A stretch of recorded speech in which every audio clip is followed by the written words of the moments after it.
درود بھیجے گا محمد و آل محمد پر. صلی علی محمد آل محمد وعجل فرج. اہل بیت اطہار علیہ السلام کی عظمت پر ایک بار پھر درود بھیجے گا محمد و آل محمد پر. صلی علی محمد وآل محمد وعجل فرجهم. فاتحہ. بسم اللہ الرحمن الرحیم. الحمد للہ رب العالمین الرحمن الرحیم مالک یوم الدین ایاک نعبد وإیاک نستعین اهدنا الصراط المستقیم صراط الذین أنعمت علیہم غیر المغضوب علیہم ولا الضالین. ایک بار پھر درود بھیجے گا محمد و آل محمد پر. صلی علی محمد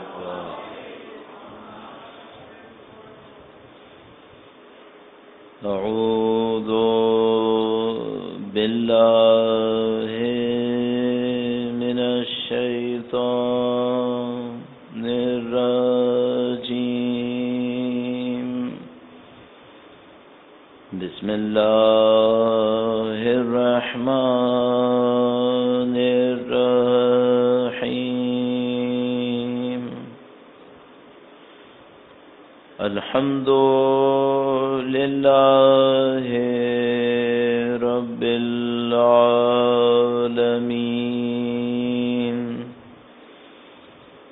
والصلاة والسلام على سید الانبیاء والمرسلین حبیب الہ العالمین ابو القاسم محمد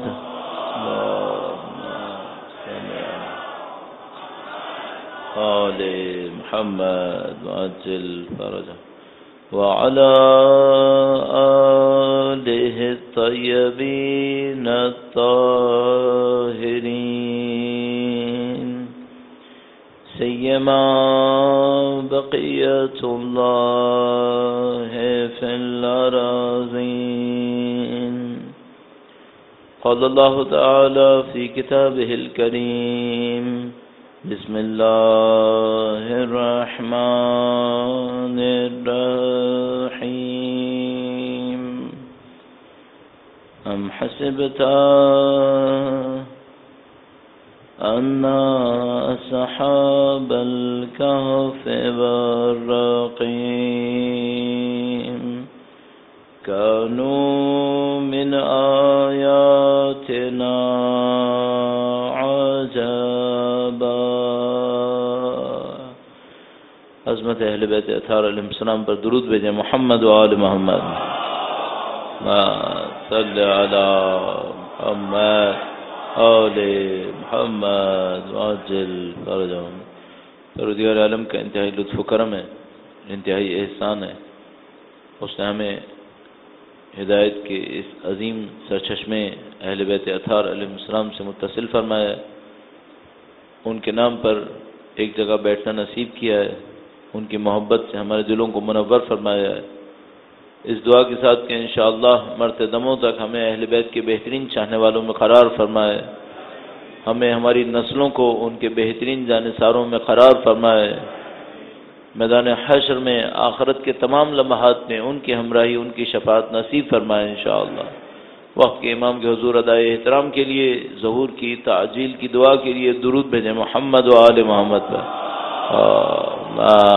صلی علی محمد و آل محمد وعجل فرجهم. پروردگار عالم نے قرآن کریم کے اندر ہدایت کو اپنے آپ سے منسوب کیا ہے. فرمایا خدا اسی کو ہدایت دیتا ہے جس کو خدا چاہتا ہے. ہدایت کا عنوان کہ کوئی انسان اپنی زندگی کو ایک خاص راستے پر لے کر چلے، بہت ساری چیزوں کو ترک کرے، بہت ساری خواہشات کا مقابلہ کرے. اس کے اطراف میں لوگ ممکن ہے گناہ کر رہے ہوں، وہ خدا کی بندگی کرے. اس ہدایت کے عمل میں اتنی چیزیں داخل ہیں اتنی چیزیں داخل ہیں کہ ہم یقین سے نہیں کہہ سکتے کون سا شخص ہدایت حاصل کرے گا. تھوڑا سا بچوں کو کنٹرول کرنا. درود بھیجے گا محمد و آل محمد. صلی علی محمد. جدا کر بار دیگر درود بھیجے گا محمد و آل محمد. اللہم صلی علی محمد و آل محمد وعجل فرج. ہم ہمیشہ خواہش یہ رکھتے ہیں کہ بچے مجلس میں ہوں، البتہ اگر سمجھنے کے قابل ہوں تو ضرور ہوں، ورنہ ان کے لیے کوئی علیحدہ پروگرام ہو، اس میں ان کے لیے ایکٹیویٹیز کروائی جائیں. اگر بچے کہیں پر ہوں تو یہ باتیں ضرور کرتے ہیں، تو ان کی باتوں کو روکنے کے لیے ہم ان کو علیحدہ کر دیتے ہیں، تھوڑا سا فاصلے سے بٹھا دو تاکہ یہ آسانی سے باتیں نہیں کر سکیں. البتہ ان کے لیے بہت سخت ہوتا ہے 1 گھنٹہ خاموشی سے بیٹھے رہنا. بچے ملا کر ان کے جسم میں حرکت ہوتی ہے، جذبہ ہوتا ہے. اگر ہم لوگ اس عمر میں ان کے برابر ہلیں جلیں تو شاید 1-2 سال میں ہی فارغ ہو جائیں گے. اتنا ہلتے ہیں، اتنی توانائی ہوتی ہے ان کے اندر. ان بچوں کو خدا انشاءاللہ وقت کے امام کی نصرت کی سعادت نصیب فرمائے انشاءاللہ. وقت کے امام کے حضور اس دعا کے ساتھ کہ مولا ہمارے بچوں کی قربانیوں کو اپنی بارگاہ میں قبول فرمائے انشاءاللہ. درود بھیجیں محمد و آل محمد. اللہم صلی علی محمد و آل محمد وعجل فرج. ہدایت کوئی سادہ عمل نہیں ہے، ہدایت بہت پیچیدہ عمل ہے، اور دوسرے کو ہدایت دینا وہ اس سے بھی سخت عمل ہے. انسان اپنے بارے میں کافی چیزیں جانتا ہے. قرآن کریم فرماتا ہے ان الانسان علی نفسہ بصیرہ، انسان اپنے نفس کے اوپر بصیرت رکھتا ہے. تو میں سمجھ سکتا ہوں کہ کب میرا نفس عبادت پہ مائل ہوگا، کب مائل نہیں ہوگا، کب سختی اٹھا لے گا، کب سختی نہیں اٹھائے گا. تو مجھے ان سب کا خیال رکھنے میں کوئی بہت بڑی مشکل نہیں آتی. اپنے آپ کو پہچاننا آسان ہوتا ہے، البتہ اس میں بھی انسان بعض اوقات غلطی کر دیتا ہے. لہٰذا امام سے روایت موجود ہے ہمارے پاس کہ اپنے نفس کو مستحبات پر بہت سختی میں مت ڈالو کہ کہیں ایسا نہ ہو باغی ہو جائے. لیکن یہ بھی نہیں ہونا چاہیے کہ اس بہانے ہم کوئی سختی نہ کریں کہ بھئی چونکہ وہ روایت کہہ رہی تھی کہ سختی میں نہ ڈالو تو میں کوئی مستحب کام ہی نہ کروں، ورنہ میرا نفس تو ہمیشہ یہی کہے گا کہ بھئی مت کرو.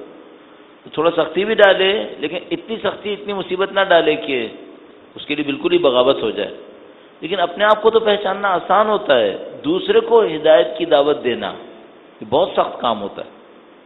اب اس میں کبھی انسان آگے چلا جاتا ہے، ایسی چیزوں کی دعوت دینے لگتا ہے، اس طرح سے بلانے لگتا ہے کہ وہ بجائے یہ کہ پروڈکٹیو وہ کاؤنٹر پروڈکٹیو ہو جاتا ہے، الٹا اثر ہو جاتا ہے.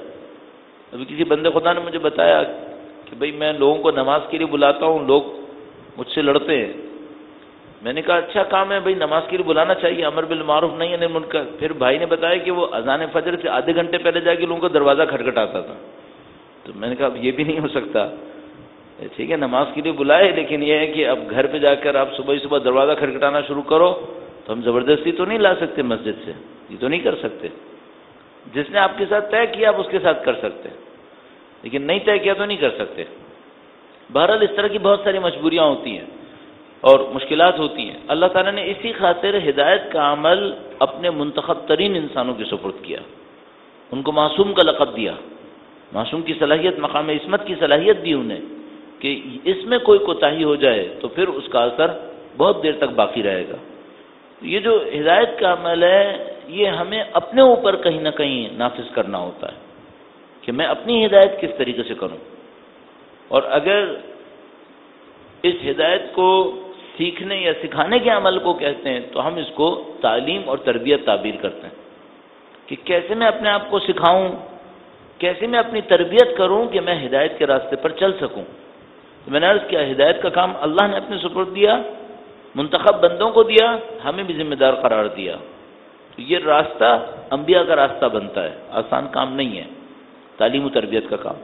اس میں بہت زیادہ احتیاط کرنی پڑتی ہے. اب اس میں کس ٹائپ کی احتیاط ضروری ہے، اور جیسے کہ کل میں نے آپ کی خدمت میں عرض کیا تھا ہمیں بنیاد میں جا کے دیکھنا پڑے گا کہ ہدایت کا جو بنیادی ترین عمل ہے وہ شروع کہاں سے کرنا چاہیے. تو پہلے دنیا کی تعلیمات میں سے جو دنیا میں سکھایا جاتا ہے سیکھا جاتا ہے اس میں سے چند چیزیں آپ کی خدمت میں عرض کروں گا. درود بھیجیے گا محمد و آل محمد. صلی علی محمد وآل محمد وعجل فرج۔ اس کے ساتھ یہ بھی عرض کرتا چلوں کہ دنیا میں بہت سارے علوم ایسے ہیں جو ہمارے کام آ سکتے ہیں اگر ہم ان کے اوپر ایک فلٹر لگا کر ان سے سیکھیں۔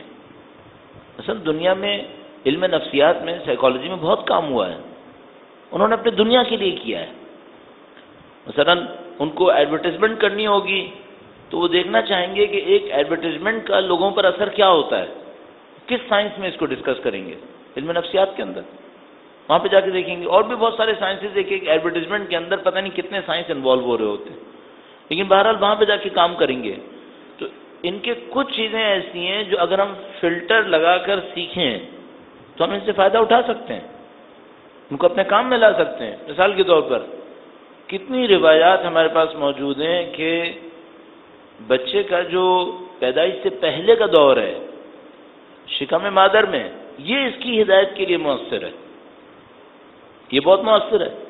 تو مثال کے طور پر ہمارے پاس دعائیں موجود ہیں، جو کتاب ترجمہ بھی ہوئی ہے میرے خیال میں ہمارے پاس اردو میں، اس کے اندر حتیٰ دعاؤں کے لیے یہ موجود ہے کہ مثلا پہلے مہینے میں، پہلے ہفتے میں یہ دعا پڑھی جائے، دوسرے ہفتے میں یہ دعا پڑھی جائے، دوسرے مہینے میں، تیسرے مہینے میں یہ دعائیں پڑھی جائیں۔ اس طرح بہت پوری لسٹ موجود ہے ہمارے پاس، اس طرح سے کام کیے جائیں۔ کچھ کتابیں ہیں ایسی کم از کم۔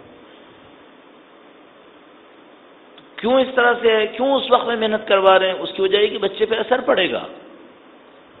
اب اگر دنیا کے اعتبار سے دیکھا جائے تو جو بھی تحقیقات ہوئی ہیں ان میں یہ ثابت ہوا ہے کہ اگر اس وقت میں بچے کے اوپر کوئی اثر پڑے تو بعض اوقات اس کا اثر 3 نسلوں تک باقی رہتا ہے، 3 نسلوں تک۔ ہم لوگ معنوی اعتبار سے بات کر رہے ہیں، جسمانی اعتبار سے بھی باقی رہتا ہے۔ اس میں بہت ساری اسٹڈیز ہوئی ہیں جو میرے ذہن میں ایک بہت ہی اجمالی طور پر آ رہی ہے، وہ یہ کہ کسی ملک کے اندر قحط آیا جو ظاہراً ہالینڈ تھا دوسری جنگ عظیم کے بعد، دوسری جنگ عظیم کے دوران میں۔ تو اس دوران میں جو بچے شکم مادر میں تھے قحط کے زمانے میں ان کو غذا کم ملی، چونکہ شہر بھر میں قحط تھا، اس کی وجہ سے شکم مادر میں ہونے والے بچوں کو غذا کم ملی چونکہ ان کی ماؤں کو کھانا کم مل رہا تھا۔ اور جن بچوں کی حالت وہ تھی ان کی تیسری نسل پر بھی اس وقت کا اثر پڑا ہے، چند مہینے تھا صرف۔ مثلا جو بچے 5ویں مہینے میں تھے 9ویں مہینے تک ان کو ماں نے کھانا کم کھایا تو کھانا کم ملا، ان کا جسم کمزور ہوا، تو ریسرچ کہتی ہے 3 نسلوں تک ان کی اولادوں پہ اثر پڑتا رہا اس غذا کی کمی کا۔ اب اگر صرف اسی ریسرچ کو پک کریں کہ اگر شکم مادر میں ماں نے کھانا کم کھایا تو اس کے جسم پہ ایسا برا اثر پڑا جو 3 نسل چلا ہے، اور اگر ماں نے گناہ کیے ہوں تو بچے کے اوپر کتنا اثر پڑا اور کتنی نسل چلے گا۔ اس کا مطلب ہے یہ ٹائم بہت امپورٹنٹ ہے۔ اب تو یہ جسمانی تحقیق بھی ثابت کر رہی ہے، روحانی اعتبار سے تو ہم ثابت نہیں کر پائیں گے شاید، لیکن کم سے کم جسمانی تحقیق تو ثابت کر رہی ہے کہ ہاں بھئی یہ بہت امپورٹنٹ ٹائم تھا، اور اس موقع پر اگر اس کے ساتھ کچھ ہوا ہے تو اس کا اثر بہت برا اثر پڑے گا۔ تو ہمیں خود بخود دیکھنا پڑے گا کہ بھئی ہم کہاں سے کام کو شروع کریں۔ میں چونکہ تربیت عرض کر رہا ہوں تو تربیت کا تو مطلب یہ ہے کہ بچہ دنیا آ چکا ہے اور اس بچے کے ساتھ کچھ انٹریکشن کیا جا رہا ہے۔ معنوی تعلیم تو اسی وقت سے شروع ہو جائے گی جب بچہ شکم مادر میں تھا، در حقیقت اس سے بھی پہلے، کہ جب اس نے اپنے لیے کسی ہمسر کا انتخاب کیا اسی وقت سے۔ لیکن تربیت کا عمل ظاہر ہے اس وقت سے ہے جب بچہ پیدا ہو چکا ہے، اس نے انٹریکشن کرنا شروع کیا ہے، کچھ کہہ رہا ہے، کچھ سمجھ رہا ہے، ان سب میں بہت ساری چیزیں اثر انداز ہو رہی ہوں گی۔ مثلا نعوذ باللہ تعالی اس موقع پر خدا نہ کرے اگر ماں میوزک سنتی تھی تو بچے پہ کیا اثر پڑ رہے ہوں گے۔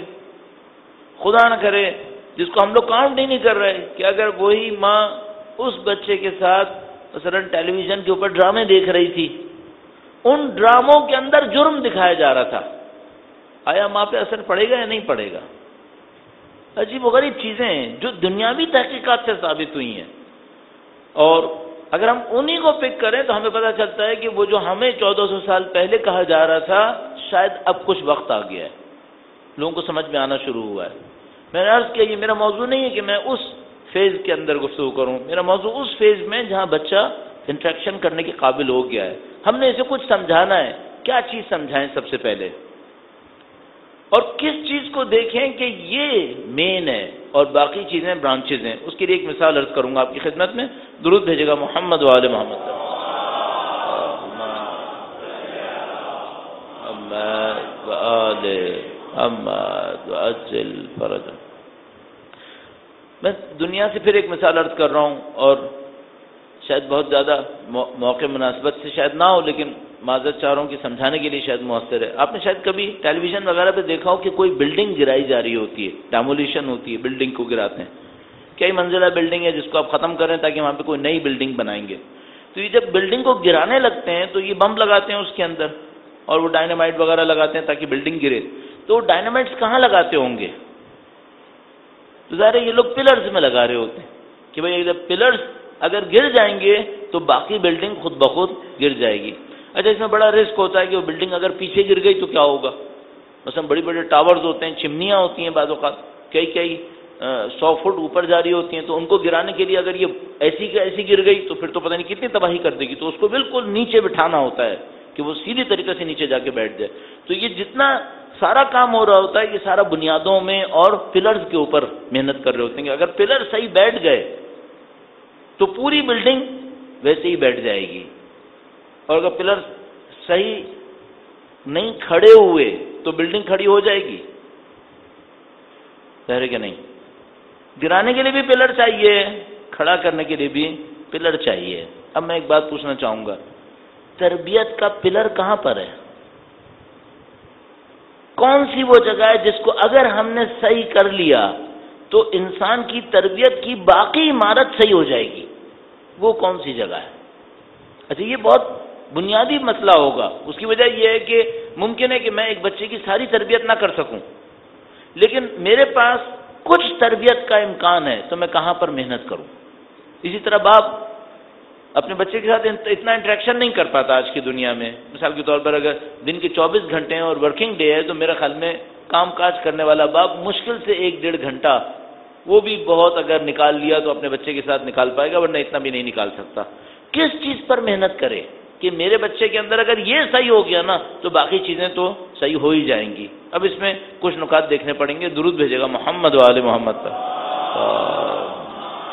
صلی علی محمد وآل محمد وعجل فرج. اچھا، یہ سب چیزیں کچھ اور شرائط کے ساتھ ہیں. ان شرائط کو اپنے نظر میں ہم جسے کہتے ہیں ایزیوم کر لیتے ہیں کہ ہیں، اگر وہ نہیں ہے تو پھر کچھ بھی کر لے کوئی فائدہ نہیں ہوگا. مثال کے طور پر ایک آدمی بہت ایکسرسائز کرتا ہے، 2-2 گھنٹے 3-3 گھنٹے ایکسرسائز کرتا رہتا ہے ڈیلی، اور 40 سال ایسی ایکسرسائز کرے تاکہ بڑھاپے میں اس کا جسم اچھا رہے، اور 40 سال کے بعد چند گرام زہر کھا لے تو جسم میں سے کچھ بچا ہے؟ نہیں، سب ختم ہو گیا. تو وہ جو اس نے 40 سال ایکسرسائز کی تھی وہ کیا ہوا؟ کیا زہر کو روکنے میں فائدہ دے گی اسے؟ نہیں. زہر اتنا مہلک ہے کہ میں نے روزانہ 3 گھنٹے ایکسرسائز کی، 40 سال ایکسرسائز کرتا رہا، سینکڑوں گھنٹے میں نے ایکسرسائز کر لی، ہزاروں گھنٹے ایکسرسائز کر لی، لیکن وہ ساری ایکسرسائز چند گرام زہر کا مقابلہ نہیں کر سکے گی. تو ہم یہ سوچ سکتے ہیں کہ میں کتنی ہی تربیت کروں، لیکن اگر بچوں کو حرام کھلا دیا تو میری تربیت کا اثر نہیں ہوگا. یہ مجھے سمجھ لینا چاہیے. خدا نہ کرے جس ماحول میں میں بچوں کو رکھ رہا ہوں وہ ماحول گناہ آلود ہے، میں نے خود ایجاد کیا ہے. اب میں سوچ رہا ہوں کہ میں نے تو گناہ کیے، کوئی بات نہیں، میں اپنے بچوں کی تربیت ایسے کروں گا کہ وہ صحیح ہو جائیں گے. یہ خام خیالی ہے. زہر کے ساتھ ایکسرسائز فائدہ نہیں دے گی. زہر کے ساتھ کتنے ہی وٹامنز کھا لوں کوئی فائدہ نہیں دے گا.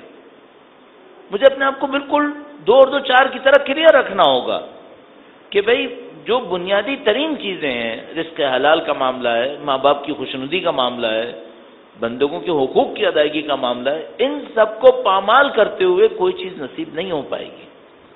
ہم سب کی کہیں نہ کہیں کوتاہی اور کمزوری ہوتی ہے، اور میں معمولاً ڈرتا ہوں کہ سننے والے یہ سمجھ رہے ہوتے ہیں جو بول رہا ہے نا اس کی کوئی کوتاہی نہیں ہوتی.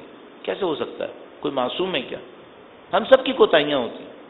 ہم سب کو یہ دیکھنا ہوتا ہے بھئی ہماری کمزوری ہے کہاں پر. ٹھیک ہے ہمارا کوئی پوائنٹ آف اسٹرینتھ بھی ہوتا ہے, کوئی طاقت کی جگہ بھی ہوتی ہے. مثلا ایک آدمی فرض کریں کہ جو بہت اچھا نوحے پڑھنے والا ہوتا ہے, اس کی طاقت کی جگہ نوحے پڑھنا ہوتا ہے. اس کو مجلس کے لیے بٹھائیں گے مشکل ہو جائے گی. جو مجلس پڑھنے والا ہوتا ہے اس کی پوائنٹ آف اسٹرینتھ مجلس ہے, وہ نوحے نہیں پڑھ سکے گا. تو آپ کا بھی کوئی پوائنٹ آف اسٹرینتھ ہوگا. آپ مجلس نہیں پڑھ رہے, آپ نوحے نہیں پڑھ رہے, لیکن آپ کا بھی کوئی پوائنٹ آف اسٹرینتھ ہوگا. لیکن یہ ہمیں دھوکہ نہ دے کہ ہماری کوئی غلطی نہیں ہے. نہیں, بہت ساری غلطیاں بھی ہوں گی. اپنی غلطیوں کو ڈھونڈے کہ خدا نہ کرے نعوذ باللہ میں تو اپنے ساتھ غلطی کر ہی رہا ہوں, کہیں وہ غلطی میری اولاد کو نہ لے کے ڈوب جائے. اس کو سنبھالنا چاہیے. رزق کا معاملہ ہے, والدین کا معاملہ ہے, انسانوں کے حقوق کا معاملہ ہے. اذیت ناک انسان نہیں بننا چاہیے انسان کو. بعض اوقات مفت میں انسان گناہ کما رہا ہوتا ہے, جس کی میں بعد میں عرض کروں گا, اس معاملے سے تھوڑا سا آگے بڑھاتا ہوں. تو یہ دیکھنا پڑتا ہے بنیاد کہاں پر ہے. اس بنیاد کو اگر میں صحیح کروں تو معاملہ صحیح ہو جائے گا. تو ہم لوگ فوراً اس کو اس طرح سے کہتے ہیں کہ بھائی ایک انفراسٹرکچر ہوتا ہے اور ایک مثلاً خود اسٹرکچر ہوتا ہے. انفراسٹرکچر فاؤنڈیشن, جیسے یہ جو پلر آپ کو نظر آ رہا ہے یہ اسٹرکچر ہے, لیکن یہ فاؤنڈیشن نہیں ہے. فاؤنڈیشن تو اس پلر کے نیچے ہے. تو بہت دفعہ ایسا کیا ہوتا ہے, دیکھنے والا بلڈنگ دیکھ رہا ہوتا ہے کہ بلڈنگ کتنی مضبوط ہے, تو ہمیں اس کو کہنا چاہیے کہ بلڈنگ کی مضبوطی دیکھنی ہے تو اس دیوار کو مت دیکھو, چھت کو مت دیکھو, جا کے دیکھو اس کی فاؤنڈیشنز کیسی ہیں. تو کوئی دیکھنے والا چھت دیکھ رہا ہے, کوئی دیکھنے والا دیوار دیکھ رہا ہے, کوئی دیکھنے والا تصویریں دیکھ رہا ہے, اور کوئی دیکھنے والا کھڑکیاں دیکھ رہا ہے اور کہہ رہا ہے عمارت مضبوط ہے. تو ہم کہیں گے بھائی اس کا مطلب ہے تمہیں دیکھنا ہی نہیں آتا. اس سے عمارت کی مضبوطی پتہ نہیں چلتی, اس سے عمارت کی خوبصورتی پتہ چلتی ہے. مضبوطی کہیں اور ہوتی ہے. وہ مضبوطی کہاں پر ہے؟ پلر میں ہے. کہیں گے نہیں پلر میں نہیں ہے, پلر سے پہلے فاؤنڈیشن میں ہے. جا کے اس کو دیکھو. آپ ماربل لگا ہوا دیکھ رہے ہیں, ماربل کے پیچھے کیا ہے, اس کے اندر سیمنٹ کون سا ہے, اس کے اندر سریا کون سا ہے, اس کو دیکھو. اس سے آپ کو پتا چلے گا. اگر اس مثال کو انسان کی کردار پر لوں تو فاؤنڈیشن کون سی ہے جس پر اگر کام کریں تو امید قوی یہ ہے کہ انشاءاللہ نتائج اچھے ہوں گے. لیکن کیا صرف فاؤنڈیشن پہ کام کرنا کافی ہے؟ نہیں. دیوار کی اپنی اہمیت ہے, چھت کی اپنی اہمیت ہے, پلر کی, ماربل کی, لکڑی کی, ان سب کی اپنی اہمیت ہے. لیکن فاؤنڈیشن کے بغیر کام نہیں چلے گا, اس پہ آپ کو محنت کرنی پڑے گی. اب میں انسانی کردار کے چند مراحل آپ کی خدمت میں عرض کرتا ہوں تاکہ ہم اور آپ اس گفتگو کے ذریعے سے آہستہ آہستہ سوچتے ہوئے آگے بڑھیں گے اور دیکھیں گے کہ ہم کہاں پہنچتے ہیں. درود بھیجے گا محمد و آل محمد پر. صلی علی محمد و آل محمد وعجل. بیچ میں کچھ کچھ اشارے کرتے رہیں گے تاکہ اس بحث کا ایک جگہ فائدہ نہ ہو, کئی جگہ فائدہ ہو جائے. کچھ اشارے بھی ایسے کر لیں گے. مثال کے طور پر ہم شروع کرتے ہیں. میں نے ایک آدمی کو دیکھا, یہ آدمی بہت اچھے طریقے سے نماز پڑھ رہا ہے, نماز بہت اچھے طریقے سے پڑھ رہا ہے, خضوع خشوع سے پڑھ رہا ہے. ٹھیک ہے, میں نے اس کو نماز پڑھتے دیکھا اور میں نے اپنے دل میں کہا کہ یہ بہت اچھا آدمی ہے. اس کی وجہ یہ ہے کہ یہ نماز بہت خضوع خشوع سے پڑھ رہا ہے, اچھے طریقے سے نماز پڑھ رہا ہے. تو کیا یہ وہ لیول ہے جس کے اوپر اگر میں محنت کروں تو معاملہ حل ہو جائے گا؟ تو میں کہوں گا ہاں نماز بہت امپورٹنٹ ہے. اقیموا الصلاۃ 10 دفعہ قرآن کریم کے اندر آیا ہے, نماز دین کا ستون ہے. لیکن صرف ایک مشکل ہے, ابھی میں نے صرف ظاہر کو دیکھا ہے. ظاہر میں ایک آدمی نماز اچھے طریقے سے پڑھ رہا ہے, ابھی صرف ظاہر دیکھیے. ٹھیک ہے, مجھے اور کیا دیکھنا چاہیے؟ مجھے یہ بھی دیکھنا چاہیے کہ نماز پڑھتے وقت یہ سوچ کیا رہا تھا. البتہ وہ میں دیکھ نہیں سکتا. میں کون سا ایسا ایم آر آئی لگاؤں گا, کیا لگاؤں گا جس سے اس کی برین کو ٹیسٹ کروں گا کہ سوچتے کیا سوچ رہا تھا؟ میں نہیں کر سکتا. دوسروں کے لیے نہیں کہہ رہا ہوں, اپنے لیے کہہ رہا ہوں کہ بھئی میں نے نماز اچھی پڑھی, خضوع خشوع سے پڑھی, صحیح ہے, بظاہر صحیح تھا, لیکن مجھے اپنے اندر جا کے دیکھنا پڑے گا میں سوچ کیا رہا تھا اس وقت. آیا واقعاً اللہ ہی کی یاد میں رو رہا تھا, کچھ اور ہو رہا تھا میرے ساتھ؟ خدا کے لیے ہی رو رہا تھا, خدا کو ہی سوچ رہا تھا. یہ ایک مرحلہ ہو گیا. بس ایک مرحلہ ہے, اب میں اس کو تھوڑا سا اور ایکسپینڈ کرتا ہوں. ایک مرحلہ ہوتا ہے ظاہری عبادت کا. ظاہری عبادت بہت اچھی ہے, بہت اہم ہے, ظاہر دین کا حکم ہے, کرنی ہے, لیکن یہ کسی چیز پہ دلیل نہیں ہے. اس کی وجہ یہ ہے کہ ظاہر عبادت کو ظاہری طور پہ صحیح کرنا آسان ترین کام ہے. یہ آسان ترین کام ہوتا ہے. بس اگر کوئی شخص اپنی زندگی میں صرف ظاہری عبادت کو صحیح کر رہا ہے، وضو بہت اچھا کرتا ہے، قرات کے لیے جیسے میں نے قاف کو بالکل گلے سے نکالا ویسے نکال لیتا ہے، عبادت ظاہری بہت ضروری ہے، اچھے طریقے سے کر رہا ہے، کیا یہ دلیل ہے کہ یہ آدمی اندر تک صحیح ہے؟ ایک اور مسئلہ بھی ہے، آگے بھی صحیح رہے گا؟ یہ زیادہ مسئلہ خطرناک ہے. زیادہ خطرناک مسئلہ یہ، ٹھیک ہے ابھی تو صحیح ہے، قابل اعتماد ہے، آگے بھی صحیح رہے گا، تو کیا عبادت کی ظاہری شکل اطمینان دلانے کے لیے کافی ہے؟ میں کہوں گا نہیں بھائی، یہ کافی نہیں ہے. کیوں؟ پتہ نہیں کتنے رو رو کر عبادت کرنے والوں کو ہم دیکھ چکے ہوں گے جو بعد میں نماز بھی نہیں پڑھ رہے ہیں، بالکل ہی سر پھرے ہو گئے ہیں. یہ صرف کافی نہیں ہوگا، اچھا ہے، بہت ضروری ہے، لیکن ہمیں اس سے تھوڑا سا پیچھے جانا پڑے گا. تو مثلا پیچھے کہاں جائیں گے؟ پہلا لیول ہو گیا عبادت کی ظاہر کا، تھوڑا سا پیچھے جائیں کے دیکھیں گے اس کے ذہن میں کیا گزر رہی تھی، اس کے ذہن میں کیا گزر رہی تھی. اچھا اگر اس کو دیکھنا ہے کہ اس کے ذہن میں کیا گزر رہی تھی تو ہمیں اگلے مرحلے میں جانا پڑے گا جو میں آپ کی خدمت میں عرض کرتا ہوں. درود بھیجے گا محمد و آل محمد پر. صلی علی محمد و آل محمد وعجل فرجہ. کسی نے امام سے پوچھا کہ مولا فلاں آدمی عبادتوں میں اچھا ہے، کیسے پہچانے کہ صحیح ہے یہ غلط ہے؟ امام نے فرمایا یہ دیکھو امانت داری میں کیسا ہے. ہاتھ میں اس کے 4 پیسے دے دیں، تشریح، ہاتھ میں 4 پیسے دے دیں، اب کیا کرتا ہے؟ یہ امانت داری کیسی ہے؟ وعدے کی وفا کرتا ہے یا نہیں کرتا ہے؟ کوئی اس پہ اعتماد کرے، اس اعتماد کو نبھاتا ہے؟ اگر اسے سچ بولنا ہو اور جھوٹ کا بھی امکان ہو، سچ بولتا ہے یا نہیں بولتا ہے؟ یہ دوسرا لیول ہے. بس ایک عمل ہے، ظاہری عمل اچھا کرتا ہے، روزہ اچھا رکھتا ہے، مسجدوں کے اندر نظر آتا ہے، اعتکاف بھی کرتا ہے، اعمال بھی انجام دیتا ہے، شب قدر کے اندر بھی ہوتا ہے، یہ سب ظاہر ہو گیا. یہ ایک لیول ہے، یہ بہت ضروری ہے. کوئی یہ نہ سمجھے میں کہہ رہا ہوں اس کی ضرورت نہیں ہے، نہیں، بہت ضروری ہے. اس کے ہونے سے معاشرے کے اندر ایک ثقافت بنتی ہے، لوگ اس ثقافت کی وجہ سے بہت سارے دینی کام انجام دے رہے ہوتے ہیں. اس کی بہت ضرورت ہے. اگر ضرورت اس کی نہ ہوتی نا تو پھر ہم جلوس بازار میں نہ لاتے، ہم مجلسوں کو گھروں میں بیٹھ کے کر لیتے. کیوں آپ یہاں پر آئے؟ ابھی دوست صاحب بعض اوقات کہتے ہیں بھائی لائیو آ رہی ہوتی ہے تو لوگ گھروں میں بیٹھ جائیں گے، تو لوگ گھروں میں نہیں بیٹھتے، پھر بھی نکلتے ہیں، کہتے ہیں نہیں ہمیں مسجد تک آنا ہے. اس کی اہمیت ہے، بہرحال گھر میں بیٹھ کے بھی کر سکتے ہیں لیکن اس کی اپنی اہمیت ہے. تو ظاہر کی اپنی ایک اہمیت ہے، لیکن اس کے پیچھے ایک اور معاملہ ہے. ظاہر کو مصنوعی طور پر بنانا آسان ہوتا ہے، اپنے آپ کو دھوکہ بھی ہو جاتا ہے. بعض اوقات انسان کبھی دوسروں کو دھوکہ دیتا ہے، کبھی اپنے آپ کو دھوکہ دیتا ہے. تو کیا کرتا ہے؟ ظاہری طور پہ 4-5 کام کرتا ہے، لوگ بیچارے متاثر ہو جاتے ہیں، لوگ اس سے کہتے ہیں بھائی واہ کتنا اچھا آدمی ہے، ہر روز یہ کرتا ہے، ہر روز وہ کرتا ہے. اب یہ بھی اپنے آپ کو سمجھاتا ہے، اس کا مطلب ہے میں اچھا ہی ہوں گا، تبھی تو لوگ کہہ رہے ہیں.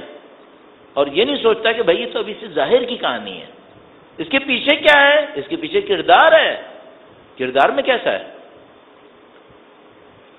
امانت داری میں کیسا ہے؟ اب امانت داری کے بھی 10,000 درجے بن سکیں گے.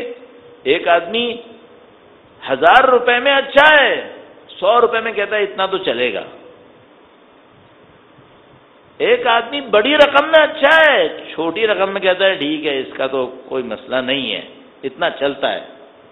ایک آدمی کوئی کہتا ہے نہیں نہیں چھوٹی رقم کو سنبھال لو، جب بڑی آئے گی تو پھر نپٹوں گا. شیطان ہر ایک کا علیحدہ ہوتا ہے نا، ہر ایک کا بت علیحدہ ہوتا ہے، ہر ایک کا دھوکے کا طریقہ کار علیحدہ ہوتا ہے. کسی کو بڑے میں پھنساتا ہے، کسی کو چھوٹے میں پھنساتا ہے. امانت داری کیا ہوگی کہ بھائی چھوٹا ہو یا بڑا ہو ہے تو امانت، خیال تو رکھنا چاہیے. یہ کہنا آسان ہے، کرنا بہت مشکل ہے. ہم سب کو پتہ ہے کرنا آسان نہیں ہے. وہ معمولاً ہمارے ایک استاد کہا کرتے تھے اگر آپ کو کسی نے پیسہ دیا کہ اس کو کسی اچھے کام میں لگائیں اور آپ کہیں کہ میں جو کر رہا ہوں وہ بھی تو اچھا ہے، تو وہ کہنے گے کہ نہیں، یہ جب وہ کوئی دیتا ہے نا تو اس کا مطلب یہ ہوتا ہے کہ آپ اپنے کام میں نہیں لگائیے گا، ورنہ آپ سے کہہ دیتا کہ آپ اپنے کام میں لگا لیں. اس نے کہا کسی اچھے کام میں لگائیں، اس کا مطلب ہے آپ کسی اور کو دیں گے. اتنی امانت داری اکثر لوگوں میں نہیں کہوں گا کچھ کم پائی جاتی ہے. تھوڑا سا کہتے ہیں ٹھیک ہے یہ جو کر رہا ہوں یہ بھی تو اچھا ہے بالآخر، اس میں کون سی برائی ہے. یہ سب کچھ ہے ہم لوگوں کے ساتھ. بس ایک عمل ظاہری عمل ہے، رسم، سادہ سادہ سامنے کی بات سنبھالنا آسان ہے. دوسرا لیول کیا ہو گیا؟ دوسرا لیول ہو گیا امانت داری، کردار کا معاملہ. اچھا اب اس سے تھوڑا سا اور آگے بڑھتے ہیں. اس کے پیچھے بھی کوئی دنیا ہے کیا؟ ہاں اس کے پیچھے بھی دنیا ہے. ان دونوں کا تعلق تھا عمل سے، عمل سے. اب تھوڑا سا پیچھے جاتے ہیں. البتہ اسی عمل میں اور بھی چیزیں ڈال دوں. مثلا ٹھیک ہے امانت داری میں بھی اچھا ہے، پیسے کا معاملہ اچھا ڈیل کرتا ہے، وعدے کی وفا بھی کرتا ہے، سب کچھ کرتا ہے. پھر ایک اور معاملہ ہے، دوسرے انسانوں کو احترام دیتا ہے کیا؟ یہ اپنے آپ کو کچھ اور سمجھتا ہے. ٹھیک ہے بندہ صحیح ہے، نماز پڑھتا ہے، اعمال کرتا ہے، سب کام کرتا ہے، امانت داری میں بھی برا نہیں ہے، دوسروں کو انسان سمجھتا ہے. بعض اوقات کیا ہوتا ہے یہ سب کرتا ہے، ادھر مار کھاتا ہے. یہاں سب سنبھال لیتا ہے. کس وجہ سے سنبھالتا ہے اس کی وجہ بھی آپ کی خدمت میں عرض کروں گا، آپ خود بھی سمجھ رہے ہیں. کر لیتا ہے دیکھا دیکھی میں کہ لوگ کہیں گے کہ بھائی کتنا امانت دار آدمی ہے. لیکن اگر کوئی اندر جھانک کر دیکھے، اندر فرعون بیٹھا ہے، باقی لوگوں کو ذلیل سمجھ رہا ہے، دوسروں کو صحیح نہیں سمجھ رہا ہے. یہ تیسرا لیول آ گیا. اب یہ عمل میں چل رہے ہیں ابھی ہم لوگ. اب یہ عمل ہے کہ ایک عمل ظاہری عمل سنبھالا اس نے، ایک نے امانت داری بھی سنبھال لی ہے. لیکن تیسرا معاملہ جہاں پہ یہ شکست کھا رہا ہے، یہ کون سا ہے؟ جہاں پر دوسروں کے حقوق کا معاملہ باطنی طور پر آ رہا ہے، وہاں شکست کھاتا ہے. اپنے لیے شخصیت قائل ہے، اپنے لیے کچھ اور سوچ رہا ہے. اس لیول کو ہم عمل اور اخلاق کے دائرے میں شامل کرتے ہیں کہ علم اخلاق کے اندر کیسا ہے تو عمل لیکن اخلاق سے مرتبط ہے. میں اس کی ایک اور مثال آپ کی خدمت میں عرض کروں گا. درود بھیجے گا محمد و آل محمد. صلی علی محمد آل محمد وعجل فرج. شاید آپ کی خدمت میں پچھلے سال بھی عرض کیا تھا، ایک آدمی ریاکاری کرتا ہے، کھلی ریاکاری جو بالکل غلط ہے، حرام ہے ریاکاری. ایک آدمی ریاکاری کرتا ہے لیکن اس ریاکاری میں استادی کے ساتھ ریاکاری کرتا ہے. ریاکاری تو کرتا ہے، دکھاوے کا کام کرتا ہے، لیکن دکھاوے کے کام میں بھی ایک استادی ہوتی ہے. وہ کیا؟ لوگوں کے سامنے متواضع بنتا ہے تاکہ لوگ یہ سوچیں گے آدمی کتنا پرہیزگار ہے. اب یہ اس کی ریاکاری نظر نہیں آ رہی، دیکھنے میں تواضع نظر آ رہا ہے، جوتیاں سیدھی کر رہا ہے، سارے کام صحیح کر رہا ہے، اندر ریاکاری ہے. یہ عمل کا تیسرا فیز ہے جو اخلاق میں شامل ہے. اس فیز میں عمل ہے لیکن قلبی ہے، قلبی عمل ہے. مثال کے طور پر تکبر. اب جسم میں تو ظاہر نہیں ہو رہا نا، اگر جسم میں بھی ظاہر ہو تو بہت ہی احمق ہے. مثلا چلے ہی اکڑ کے تو یہ تو پھر بہت ہی احمق ہے، اس کو لوگ دیکھتے ہی سمجھ جائیں گے کہ یہ پاگل آدمی ہے. لیکن ظاہر میں نہیں دکھاتا، اندر متکبر ہے. ظاہر میں نہیں دکھا رہا ہے، اندر ریاکاری کر رہا ہے. یہ جو اخلاق کی بات ہے یہ تیسرا خطرناک حصہ ہے. اس پہ محنت ہوئے بغیر باقی کا کوئی فائدہ نہیں ہوگا. ایک آدمی اندر صحیح نہیں ہے، اوپر صحیح ہے، اندر خراب ہوا ہے. یہ تیسرا فیز ہے جس کے اوپر محنت کرنی پڑے گی. تو مثلا جو میں آپ سے کہہ رہا تھا، انسان کے کردار کو ہدایت دینے کے لیے پلر کی ضرورت ہے. پلر کے نیچے فاؤنڈیشن ہے. کیا اس کو فاؤنڈیشن کہہ دوں؟ نہیں، ابھی فاؤنڈیشن پہ بات نہیں آئی ہے، ابھی اس کے پیچھے بھی جائیں گے. اس کے پیچھے ایک اور گفتگو کی جا سکتی ہے، اس کو بھی عرض کرتا ہوں. درود بھیجے گا محمد و آل محمد. صلی علی محمد و آل محمد وعجل فرج. میں جلدی نہیں کرنا چاہ رہا کیونکہ اس کو ہم تیزی میں تو بہت دفعہ کہتے تھے، لیکن تھوڑا سا سکون سے آہستہ آہستہ، تاکہ آپ بھی تو فیزز دیکھیں نا کہ بھئی اس فیز میں بھی کام ہونا چاہیے، اس میں بھی کام ہونا چاہیے، اس میں بھی کام ہونا چاہیے. اچھا یہ جو انسان متکبر ہے اس کی بھی کوئی جڑیں ہیں کیا؟ یہ جو انسان اندر سے ریاکار ہے اس کی بھی کوئی جڑیں ہیں کیا؟ ہاں اس کی بھی جڑیں ہیں. وہ جڑیں کہاں پر ہیں؟ وہ جڑیں جو خراب ہو گئی ہیں تو یہ اوپر سے خراب ہو گیا ہے، اخلاق بھی خراب ہوا ہے، تو اس کی ظاہری عبادتیں بھی اس کو ساتھ نہیں دیں گی، کوئی فائدہ نہیں ہوگا. وہ جو جڑیں ہیں وہ عقائد کے اندر ہیں. اس کا مطلب ہے اس نے خدا کو پہچانا ہی نہیں ہے۔ اگر خدا کو جانتا ہوتا تو تکبر نہیں کرنا چاہیے تھا اسے، اس کا معاملہ وہاں خراب ہوا ہے۔ اس نے عقائد پہ محنت نہیں کی ہے، عقائد پہ اس نے اتنا کیا ہے کہ کسی سے پوچھا ہے بھائی توحید کسے کہتے ہیں، اس نے بتایا توحید اسے کہتے ہیں۔ کوئی کتاب ہے، اس نے بتا دیا ہاں بھائی توحید کے اوپر یہ کتاب ہے باب ہادی عشر علامہ ہلی کی، وہ بھی اس نے پڑھ لی، میں نے تھوڑا دور جا کے بات کر لی۔ اور کوئی کتاب ہے مثلا شیخ طوسی کی ہے، خواجہ نصیر الدین طوسی کی تجرید الاعتقاد، وہ بھی جا کے اس نے پڑھ لی۔ ٹھیک ہے، پڑھنے میں تو صحیح ہو گیا ہے، اگر واقعاً صحیح ہوتا تو یہ متکبر کیوں ہے؟ پھر واقعاً خدا کو مانتا تو ریاکاری کیوں کر رہا ہے؟ پھر اگر اس کو اوصاف الہیہ پہ یقین ہوتا تو یہ دل میں کنجوس کیوں ہے؟ رزاقیت خدا پہ اعتماد نہیں ہے اس کو؟ اگر خدا کی رزاقیت پہ یقین ہوتا تو یہ ظالم کیوں ہے؟ پھر دکھاوے کی نماز پڑھتا ہے، دکھاوے کے اعمال کرتا ہے، کراتا ہے، سارے کام کرتا ہے، اندر سے متکبر ہے، اندر سے کچھ اور ہے۔ کیوں اندر سے کچھ اور ہے؟ اس کے عقائد میں خرابی ہے، عقائد میں خرابی ہے۔ اس نے عقائد پڑھے، اس کو عقائد پہ یقین نہیں ہے، عقائد پہ یقین نہیں ہے۔ اب اگر اس کو میں کام کروں تو کیا کروں؟ اس کے عقائد صحیح کروں۔ اچھا، عقائد صحیح کرنے کے لیے اس کے لیے اتنا کافی ہے کہ اس کے لیے عقائد کا ایک 4-5 دن کا ایک کورس کروا دوں اسے؟ نہیں، کورس تو اس نے کتابوں میں پڑھ لیا ہوگا۔ تو پھر کیا کروں اس کے ساتھ؟ اس کو خدا کے ہونے پہ یقین دلاؤ، خدا کے ہونے پہ یقین دلاؤ اسے۔ کیسے یقین دلایا جاتا ہے خدا کے ہونے پر، قیامت کے ہونے پر؟ تو ہم کہتے ہیں 2 راستے ہوتے ہیں، ایک پڑھانے کا ہوتا ہے، ایک تجربے سے سیکھنے کا ہوتا ہے۔ اس کو اس کی زندگی دکھاؤ کہ خدا کہاں کہاں پر تھا، ورنہ کچھ اور ہونا چاہیے تھا اس کے لیے۔ اس کو بتاؤ، آہستہ آہستہ اپنے تجربوں سے خدا کو سیکھتا ہے۔ یہ ایک اور لیول ہے کام کرنے کا، لیکن میں یہاں روکنا نہیں چاہ رہا، اس کے پیچھے ایک اور لیول بھی ہے، وہ فاؤنڈیشن ہے۔ ابھی کون ہے جس نے اپنے بچوں کے اوپر اس لیول پر بھی اچھی محنت کی ہو؟ ہم لوگ زیادہ تر بچے پہ محنت کرتے ہیں، بیٹا ناظرہ اچھا پڑھ لینا، تو الف لام میم وہ بیچارہ پڑھ کے بیٹھ جاتا ہے، والناس تک پڑھ لیتا ہے، تو ہم کہتے ہیں بہت مبارک ہو، سلامت، قبول، قرآن ختم ہو گیا۔ قرآن ختم ہوا گویا قرآن سے کام ہی ختم ہو گیا۔ یہ قرآن کریم ایسے ختم ہوتا ہے؟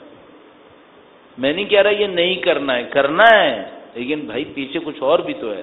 پیچھے کیا ہے؟ اخلاقیات سے، اخلاقیات کے پیچھے کیا ہے؟ عقائد بھی ہیں۔ اب میں یہاں پہ ایک اور کوشچن اٹھاتا ہوں، کیا ایسا نہیں ہوتا ایک آدمی خدا کو مانتا ہے بعد میں سلپ کر جاتا ہے؟ ایسا ہوتا ہے؟ ہاں ہوتا ہے۔ کیسے سلپ کر جاتا ہے؟ بہت سادہ سی بات ہے۔ مثلا اب دیکھیے، وہ جو دشمن وار کرے گا وہ کہاں سے وار کرے گا؟ ایک بچے کو دیکھا بڑا اچھا نماز پڑھ رہا ہے، اس نے کہا ٹھیک ہے، دیکھا بہت پاک و پاکیزہ بچہ ہے۔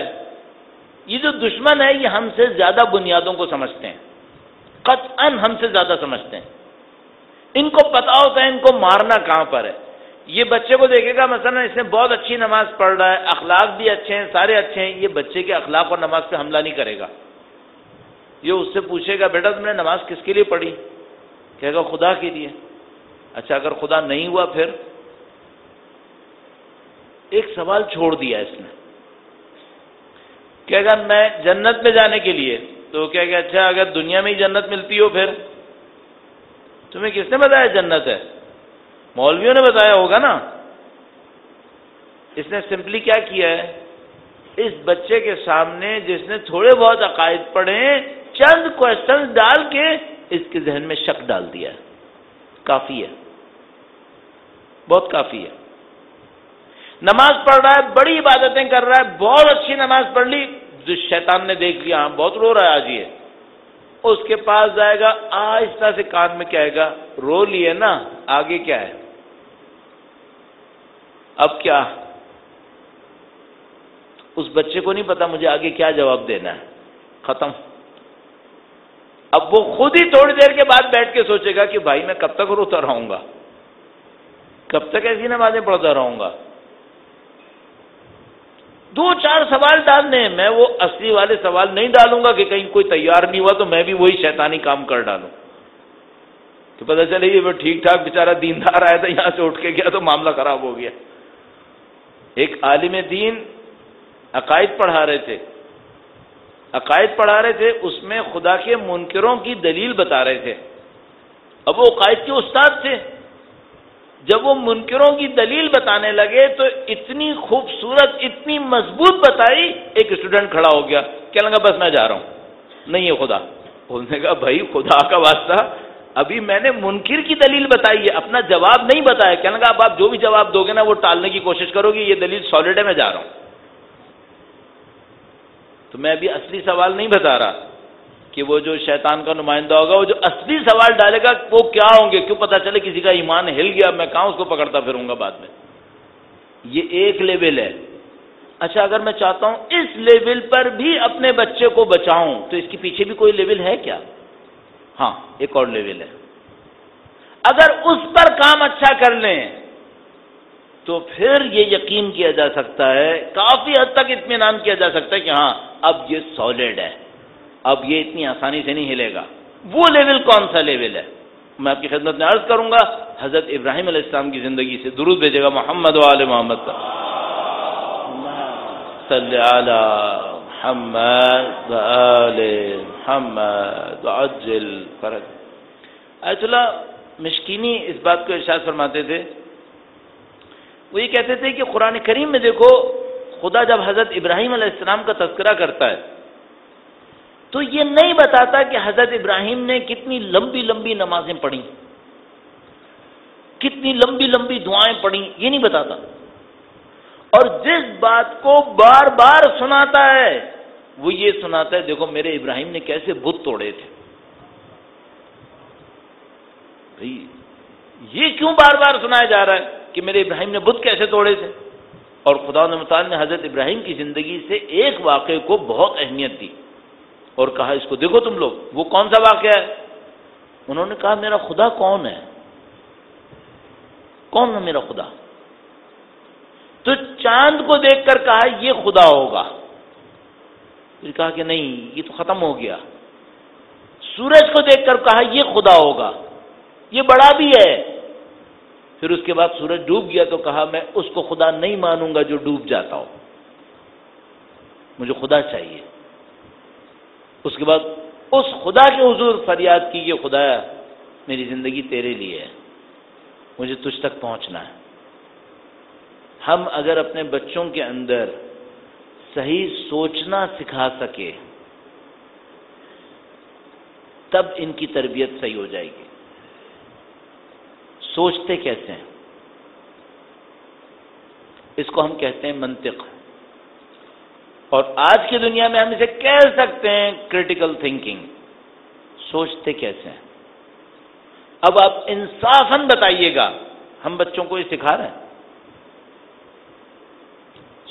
زیادہ تر مذہبی خاندانوں کے اندر سوچنا سکھانے کا رجحان نہیں ہے، دین سکھانے کا رجحان ہے۔ نماز کیسے پڑھتے ہیں، روزہ کیسے رکھتے ہیں، قرآن کریم کیسے پڑھنا ہے، جو بہت ضروری ہے، اس کے بغیر کام نہیں چلے گا۔ میں 10 دفعہ کہوں گا کوئی ایسا نہ ہو اس کو پک کر لے بعد میں مجھ سے کہ آپ نے اس کی مقام میں کمی کی ہے، نہیں، اس کی بہت اہمیت ہے، سب نے کرنا ہے، لیکن سب کے پیچھے ایک بنیاد ہے۔ وہ بنیاد کیا ہے؟ یہ دماغ سوچتا ہے یا صرف فالو کرتا ہے؟ اگر صرف فالو کرتا ہے تو آپ جب تک خدا سکھا رہے ہیں یہ خدا کو سیکھے گا، اور باہر جا کے کوئی بے خدا سکھائے گا یہ بے خدا سیکھ لے گا۔ آپ نے خدا پہ دلیلیں دی، اس نے خدا پہ دلیلیں لے کر خدا سیکھ لیا، اور سامنے جا کر کوئی خدا کی دلیلوں پہ انکار کر بیٹھے اور اس کے سامنے ایسی دلیلیں رکھے جس میں انکار خدا ہو رہا ہو اور اس کو سوچنا نہیں آتا، تو کیا کرے گا؟ یہ مشکل میں پھنس جائے گا۔ لہذا بہت زیادہ آپ دیکھیں گے کہ جن گھرانوں میں دین بہت زیادہ ہوتا ہے ان کے بچے جب اس ماحول سے باہر نکلتے ہیں تو ان کو دین سنبھالنا مشکل ہو جاتا ہے۔ کیوں ایسا ہوتا ہے ہمارے ساتھ؟ اس کی وجہ جو مجھے سمجھ میں آتی ہے وہ یہ کہ ہم بچوں کو دین کا ایک ظاہر دے دیتے ہیں، لیکن دین کا وہ باطن جس کی بنیاد سوچنے سمجھنے پر ہے. اس خاطر اللہ کے دین میں سوچنے سمجھنے پہ اصرار ہے. سوچو، غور کرو. بچوں کو سکھانے میں یہ اسٹیج ہے جو تمام چیزوں کے لیے پلر بنے گا.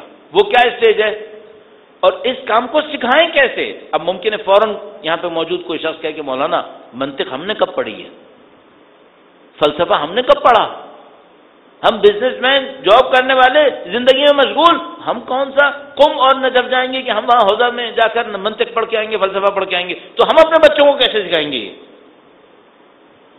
بہت سادہ سا کام ہے. آپ بھی سیکھیں گے جب آپ بچوں کے ساتھ یہ کریں گے. کیا؟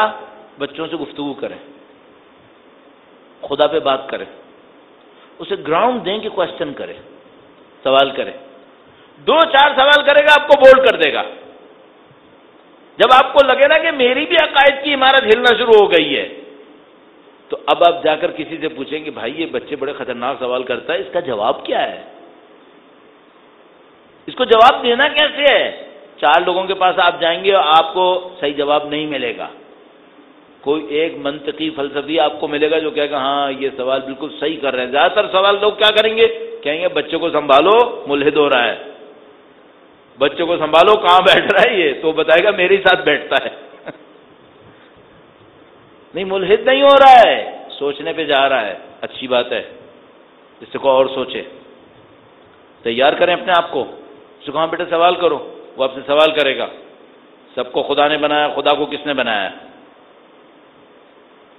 اب آپ ادھر ادھر کریں گے، ادھر ادھر نہیں کریں، اس کو جواب دیں، ڈھنگ سے جواب دیں. نہیں آتا کسی سے پوچھ کے جواب دیں کہ واقعا صحیح کہہ رہا ہے بھائی، خدا کو کس نے بنایا؟ فرشتے تھوڑی بنائیں گے خدا کو، فرشتوں کو خدا نے بنایا ہے. تو خدا کو تو فرشتے نہیں بنا سکتے ہیں، تو خدا کو کس نے بنایا؟ آپ کہیں گے اس نے اپنے آپ کو بنایا ہے. تو کیا ممکن ہے کوئی اپنے آپ کو بنائے؟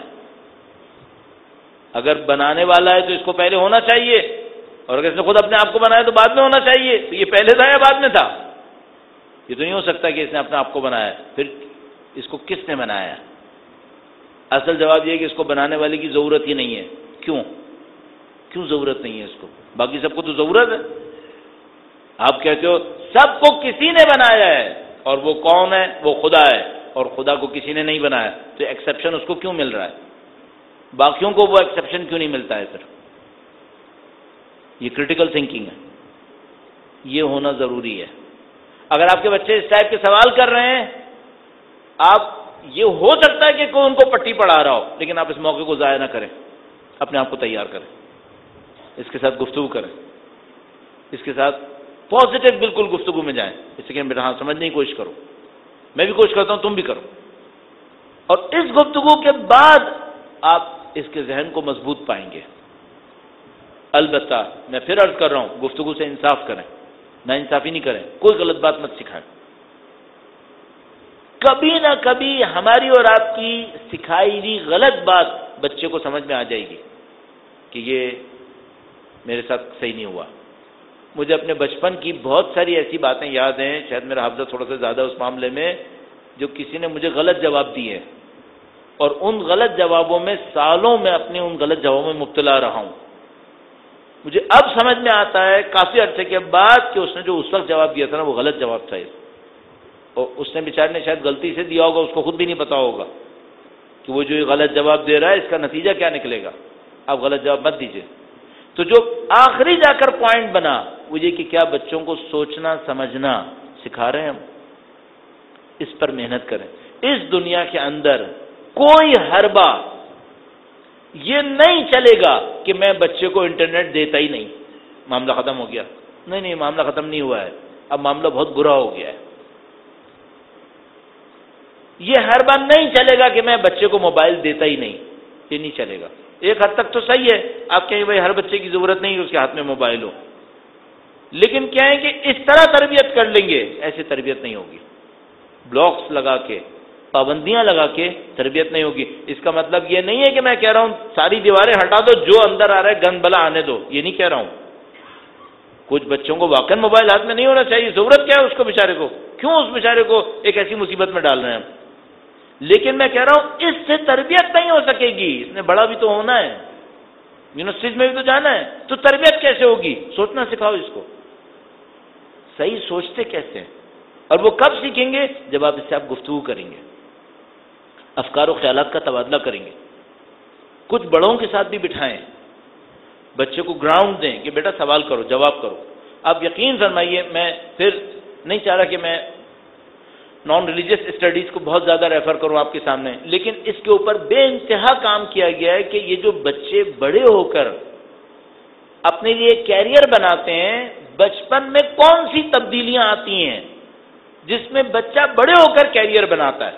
تو کہتے ہیں وہ ایک تبدیلی جو بچپنے میں آتی ہے، ماحول جو بچپنے میں ملتا ہے جس میں بڑے ہو کر اچھا کیریئر بناتا ہے، وہ ماحول ہے جہاں اس کو سوچنے کے لیے اور سوال کرنے کے لیے گراؤنڈ دیا جاتا ہے، گراؤنڈ دیا جاتا ہے۔ مثال کے طور پر آپ بچے کو ڈاکٹر کے پاس لے کے گئے، بچہ بولتا ہے یا آپ بولتے ہیں؟ اگر آپ بول رہے ہیں نا، صرف بچہ ہے بولنے کے قابل، لیکن آپ بول رہے ہیں کہ اسے کیا بیماری ہے، اس کا مطلب ہے آپ اس کی فکر کو آگے نہیں بڑھا رہے۔ اگر وہ بولنے کے قابل ہے اس کو بولنے دیں، ڈاکٹر سے بات کریں، ڈاکٹر کو بتائیں میرے ساتھ کیا پرابلم ہے، کہیں کہیں آپ بھی ہیلپ کریں، آپ بھی اس کو مدد کریں، غلطی کر رہے ہیں آپ اس کو ساتھ دیں، لیکن اگر آپ اس کو سوچنے ہی نہیں دے رہے، بات ہی نہیں کرنے دے رہے، یہ صحیح کام نہیں ہے۔ آپ اسے گراؤنڈ دیں۔ تو میں اپنے مثلا مجھے یاد ہے میں کسی کے ساتھ ملنے گیا اور اس نے پوچھا کہ بچے کا نام کیا ہے، تو اگر میں نے کچھ بولنے کی بھی کوشش کی تو اس نے کہا نہیں بچے کو بولنے دیں، آپ نہیں بولنا۔ کیوں؟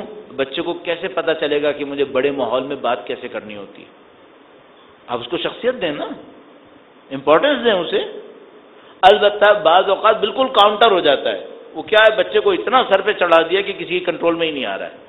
میں دونوں چیزیں اس لیے عرض کرتا ہوں کہ بعد میں مجھ سے کوئی یہ نہ کہے کہ مولانا آپ کی ترکیب کارگر نہیں ہے، تو ادھر والا بھی ہو جاتا ہے۔ وہ اتنا نہیں کہہ رہا، میں نہیں کہہ رہا کہ اگر مثلا چائے میں میٹھا ڈالو تو شہد کی بوتل ڈال دو، جی میٹھا ڈالنے کو کہا ہے، شہد کی بوتل ڈالنے کو نہیں کہا ہے۔ ہر ایک کا ایک توازن ہوتا ہے۔ بچے کو گراؤنڈ دینے کو کہا ہے، سر پہ بٹھانے کو نہیں کہا ہے۔ گراؤنڈ دیں، سوچے سمجھے، دبائیں نہیں اس کی فکر کو۔ آپ اس کے دین کے لیے ضروری ہے، دین کے لیے ضروری ہے۔ درود دیجیے گا محمد و آل محمد صلی علی محمد و آل محمد وعجل۔ بڑا وقت لیا میں نے آپ کا، اور اس وقت لینے کے پیچھے جو میں نے آپ کی خدمت میں عرض کیا وہ یہ کہ آپ دین کے ظاہر پر بھی محنت کریں، نماز صحیح پڑھیں، وضو صحیح کریں، غسل آتا ہو اسے ایک محنت کریں، قرآن پڑھنا آتا ہو اسے اس پہ محنت کریں۔ اس کے پیچھے نماز کو دل سے پڑھے، خضوع اور خشوع سے پڑھے، یہ بھی بہت اچھی بات ہے۔ اس کے پیچھے تواضع اور انکساری کے ساتھ پڑھے، تکبر نہ کرے، انسانوں کو احترام دے۔ اس کے پیچھے اللہ کو جانتا ہو، اللہ کو پہچانتا ہو، قیامت کو سمجھتا ہو، دنیا اور آخرت کے رابطوں کو سمجھتا ہو، یہاں کروں گا تو برزخ میں کیا ہوگا، قیامت میں کیا ہوگا، یہ جانتا ہو، عقائد ہے۔ اس کے پیچھے سوچنا جانتا ہو، سمجھنا جانتا ہو۔ اب میں ایک جملہ اس کے پیچھے اور کہوں گا، یہ جو دین کے نام پہ سازشیں ہوتی ہیں نا، یہ اس آخری لیول پہ ہوتی ہیں، آگے نہیں ہوتی، بالکل آخری لیول پہ ہوتی ہیں جو صحیح سازشیں دین کے نام پر ہوتی ہیں۔ ابھی میں آپ کی خدمت میں عرض بھی کر سکتا ہوں لیکن ٹائم ختم ہو رہا ہے، کل انشاءاللہ مولا نے توفیق نصیب کی تو میں آپ کی خدمت میں عرض کروں گا۔ جو دین کے نام پہ سازشیں کرے گا نا وہ آگے نہیں کرے گا، جو صحیح دشمن ہوگا اتنے پیچھے جا کر سازش کرے گا۔ وہ کہاں پہ سازش کرے گا؟ اشارتاً عرض کر دوں، ایسے پرائمری اسکول بنائیں گے جہاں بچے کو سوچنا نہ آتا ہو، جیسے ہمارے ملک کے پرائمری اسکول ہیں۔ اگر پرائمری اسکول میں سوچنا نہیں آتا تو یہ یونیورسٹی تک پہنچ کے سوچے، معجزہ چاہیے پھر تو وہیں پہ مار دیا سارے بچے، قتل عام کر دیا بچوں کی فکر کا۔ ایسے اسکول بنائے جہاں پہ سوچنا سکھاتے ہی نہیں ہیں، سوچنے کا گراؤنڈ ہی نہیں دیتے۔ بچہ اگر بولے تو کہتے ہیں خاموش، بولنے کی ضرورت کیسے کی؟ یہ کچھ خاندانوں میں بھی ہوتا ہے اور اسکولوں میں تو ہوتا ہی ہوتا ہے۔ جس نے بھی یہ سسٹم بنایا ہے اس کو پتا ہے اگر میں یہ بنا دوں نا تو پھر اوپر کیا ہوگا، اوپر یہ لوگ نعرے تکبیر بھی لگائیں گے اور گردنیں بھی کاٹیں گے۔ اور پاکستان کا معاشرہ بہترین مثال ہے۔ دین کے ظاہر میں کمی ہے کیا یہاں پہ؟ یہاں دین کا ظاہر خوبصورت ہے، بہت پکا ہے، اور ذرا جا کے دیکھنا طالبان سارے یہیں سے نکل رہے ہیں، القاعدہ یہیں سے نکل رہی ہے، سب بلا مصیبت یہیں سے ایکسپورٹ ہو رہی ہے، جبکہ ظاہر بھی اچھا ہے، باتیں بھی ساری کر رہے ہیں۔ قرآن کریم سے فحشاء پر مبنی چینل بھی قرآن سے شروع ہوتا ہے۔ کیا ہو رہا ہے یہ غائب ہے۔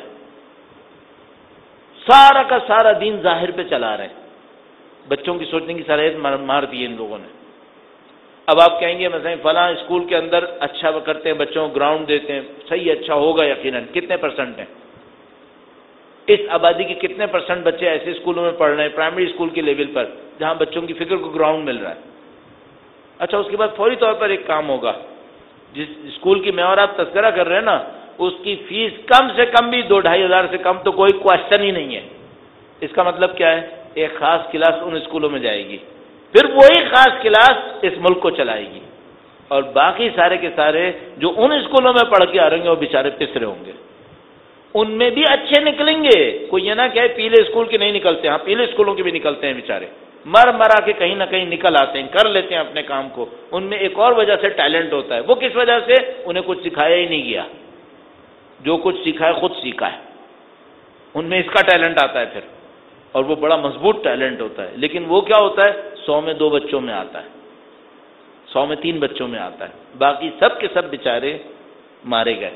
میں نے خود پیلے اسکول میں پڑھا ہے، اس لیے مجھے پتا ہے، میں نے خود ٹیچرز دیکھے ہیں جو بچوں کو فکر کا قتل عام کرتے ہیں، اس سے مجھے پتا ہے یہ کام کیسے ہوا ہے۔ اور مجھے افسوس ہوتا ہے جب میں جا کر اس زمانے کو سوچتا ہوں کہ کیسے بچوں کی فکریں کچل رہے تھے، اور اس پہ زیادہ افسوس ہوتا ہے کہ چلو وہ تو 40 سال پہلے تھا، ابھی بھی کچل رہے ہیں، ابھی بھی کون سا انسان بنا رہے ہیں ان کو۔ عزیزان محترم، یہ ہماری مشکل ہے۔ اگر ہمیں تربیت کرنی ہے نا، بچوں کو فکر دینی پڑے گی، ان کو گراؤنڈ دینا پڑے گا، انہیں شخصیت دینی پڑے گی، انہیں اعتماد دینا پڑے گا، یہ چیزیں کام آئیں گی ان کے۔ البتہ یہ سب ایک لمٹ میں ہو، ایسا نہ ہو کہ خود سر ہو جائیں۔ یہ میں نے بتایا ایک لمٹ میں رکھے، ایسا نہ ہو خود سر ہو جائیں، ایسا نہ ہو کہ اپنے آپ کو کائنات کا سینٹر سمجھنے لگے۔ اتنا ہم نے ان کو شخصیت دی، اتنا شخصیت دی کہ پتہ چلا وہ اپنے آپ کو فرعون سمجھنے لگا۔ نہیں، اتنا بھی نہیں کرنا ہے کہ بالکل آپے سے باہر ہو جائے، وہ دنیا کو سمجھے میرے تابع ہو گئی ہے۔ نہیں، ایسا نہیں بھی چاہیے، بیلنس چاہیے۔ اس بیلنس کا نام تربیت ہے، یہ تربیت ہے، اس پر ہمیں محنت کرنی۔ جب یہ محنت کر لیں گے نا تو پھر بچہ گمراہی سے اتنی آسانی سے نہیں ہلے گا۔ جب اس کے سامنے گناہ بھی آئے گا نا تو اپنے آپ کو سمجھ رہے گا کہ مجھے فکر کا سہارا لینا ہے، مجھے کس طریقے سے کام کرنا ہے۔ دشمن کی سازشیں اتنی آسانی سے نہیں ہلائیں گی ان کو۔ جو اس وقت ایک کامیابی کا راز ان تحریکوں اور ملکوں کا جن کو ہم اس وقت کامیاب دیکھ پا رہے ہیں، ان کا ایک راز ان کے بچوں کا تعلیمی نظام ہے، وہاں انہوں نے کامیابی حاصل کی ہے، اس وجہ سے یہ کامیابیاں نصیب ہوئی ہیں۔ اور الحمدللہ رب العالمین، یہ جو ہم لوگوں کے ہاں طریقہ کار ہے مجلس کا، کاش یہ صحیح طریقے سے ہم استعمال کر لیں، کاش ایسا ہو جائے۔ الحمدللہ بہت بہتری آ رہی ہے، بہت بہتری آئی ہے، لیکن ابھی بہت لمبا راستہ باقی ہے۔ کچھ جگہوں کے اوپر کچھ چیزیں بہتر ہوئی ہیں، بہت ساری جگہوں کے اوپر بہت لمبا راستہ باقی ہے، اور ہم اس کے ساتھ لے کر چلیں، عقل بھی ہو اور عشق بھی ہو۔ اس پہ میں دوبارہ پھر کبھی عرض کروں گا، یہ میں نے عقل کیا، ایک عشق چاہیے یا نہیں چاہیے؟ ہاں، وہ بھی چاہیے۔ عقل محض ہوا نا تو صرف میز پہ بیٹھے گا، میدان جنگ میں نہیں جائے گا۔ اس عقل کے ساتھ ایک عشق بھی چاہیے، ایک جذبہ بھی چاہیے۔ عقل کا دھنی ہو، فلسفی ہو، منطقی ہو، لیکن جب اس کے سامنے موقع ہے قربانی دینے کا تو عام آدمیوں کی طرح قربانی دینا بھی جانتا ہو۔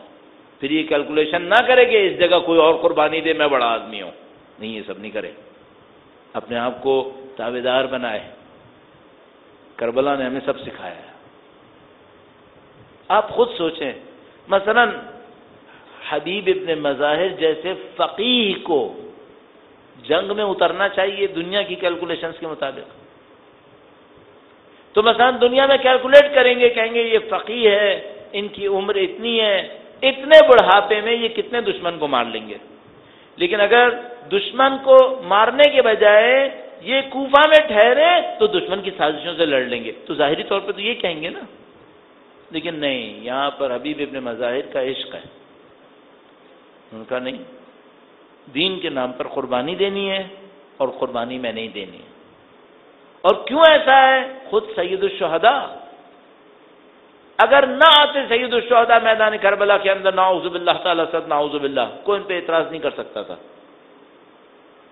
سید الشہداء کہتے میں نواسے رسول ہوں، میں رہوں گا تو دین بچے گا نا، تم دین کے لیے قربانی دو، میں پیچھے سے حفاظت کرتا ہوں، سرپرستی کرتا ہوں۔ سید الشہداء نے یہ نہیں کیا، قربانی دینے کے لیے آئے۔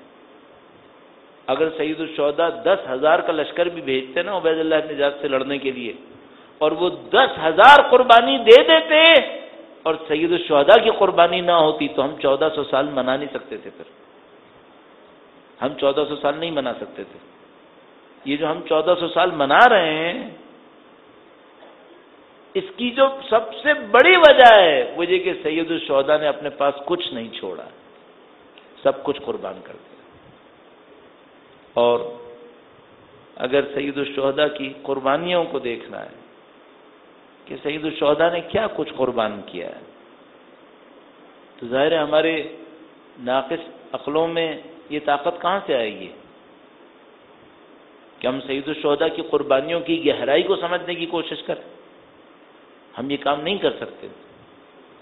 لیکن میں سوچتا ہوں کہ اگر ہم سید الشہداء کی غم کو، سید الشہداء کی قربانی کو اپنے سطح پر بھی سمجھنے کی کوشش کریں تو تھوڑا سا اندازہ لگائیں کہ کیسا ہوگا جب سید الشہداء اپنے بچے کو لے کر میدان میں آئے ہوں گے۔ جو سب کو دیتا ہو اسے دینا اچھا لگتا ہے، مانگنا اچھا نہیں لگتا، اور سید الشہداء جیسا دینے والا آج بچے کے لیے پانی مانگ رہا ہے۔ شاید سید الشہداء کے لیے لاشیں اٹھانے سے زیادہ بڑا مرحلہ یہ ہوا ہوگا کہ بچے کے لیے پانی مانگنا ہے۔ اور ہمارے پاس جو تصور موجود ہے، جس کی بنیاد پر ہم سید الشہداء کی اس قربانی کو دیکھتے ہیں کہ یہ خود حوض کوثر کا مالک ہے۔ قیامت کے دن ساری دنیا پیاسا ہو کر ان کے سامنے کھڑی ہوگی، یہ اور ان کے والد اور ان کے جد امجد حوض کوثر سے سب کو سیراب کر رہے ہوں گے، اور آج سید الشہداء اپنے مظلوم بچے کو لے کر کھڑے ہیں کہ ہے کوئی جو اس کو پانی پلائے؟ پوری دنیا کے اندر ایک دستور ہوتا ہے، دستور یہ ہوتا ہے کہ جنگ مردوں کے درمیان کی جاتی ہے، عورتوں اور بچوں کو ہاتھ نہیں لگایا جاتا، یہ پوری دنیا کا دستور ہے۔ آج بھی پوری دنیا کے اندر تمام تر ظلم اور بربریت کے باوجود اگر کہیں یہ پتہ چلتا ہے کہ دشمن نے بچوں کو بھی مارا تو پوری دنیا اس کی مذمت کرتی ہے، اور جو ہم کہہ رہے ہیں یہ تو بچہ بھی نہیں، یہ تو شیرخوار ہے، اس کا تو بچپنا بھی شروع نہیں ہوا ہے، یہ تو بیچارہ 6 مہینے کا ہے۔